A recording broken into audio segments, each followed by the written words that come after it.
ராகி மாவில் செஞ்ச கேக்குங்க நல்லா வந்திருக்கு. இதே மாதிரி நீங்கள் செஞ்சு பாருங்கள்.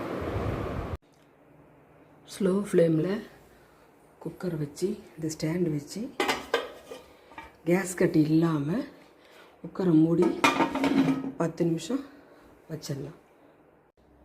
நெய் தடவியாச்சு. கொஞ்சமாக மாவு போட்டு சுற்றி மாவு படுற மாதிரி வச்சுக்கலாம். ஒரு டம்ளர் ராகி மாவு எடுத்திருக்கேன். இந்த டம்ளரில் ஒரு டம்ளர் ராகி மாவு எடுத்திருக்கேன். அதுலேயே 3/4 டம்ளர் சர்க்கரை, நாட்டு சர்க்கரை, 1/2 டம்ளர் பால்.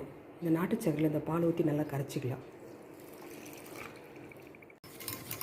அளவு எடுத்திருக்கேன். நீங்கள் கப்பில் கூட அளவு எடுத்துக்கலாம். 1 டம்ளர் ராகி மாவை ஜலிச்சிக்கலாம். Baking powder 1/4 teaspoon, baking soda, உப்பு, பாலும் போட்டு கரைச்சது கொஞ்சம் கொஞ்சமாக ஊற்றி கலந்துக்கலாம்.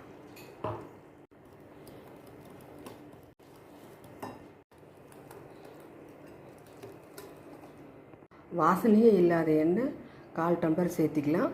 நெய் 2 ஸ்பூன் நான் ஊற்றிருக்கேன். இது நல்லா மிக்ஸ் பண்ணிக்கலாம்.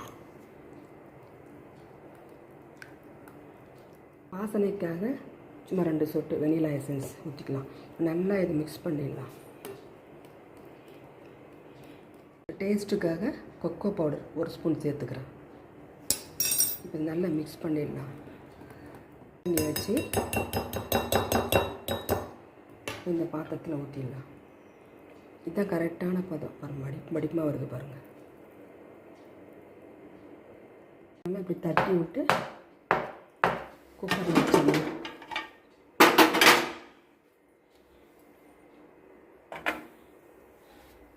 முப்பது நிமிஷம் 35 நிமிஷம் ஸ்லோ ஃப்ளேம்லேயே இருக்கட்டும். நட்ஸ் பொடி பண்ணிக்கலாம். 40 நிமிஷம் ஆகிடுச்சு. திறந்து பார்க்கலாம்.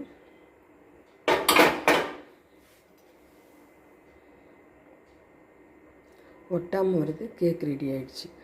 ராகி மாவு கேக்கு ரெடி ஆகிடுச்சு. ராகி மாவு கேக் சூப்பராக ரெடி ஆகிருக்கு. லீவில் பிள்ளைங்களுக்கு இதை செஞ்சு கொடுங்க.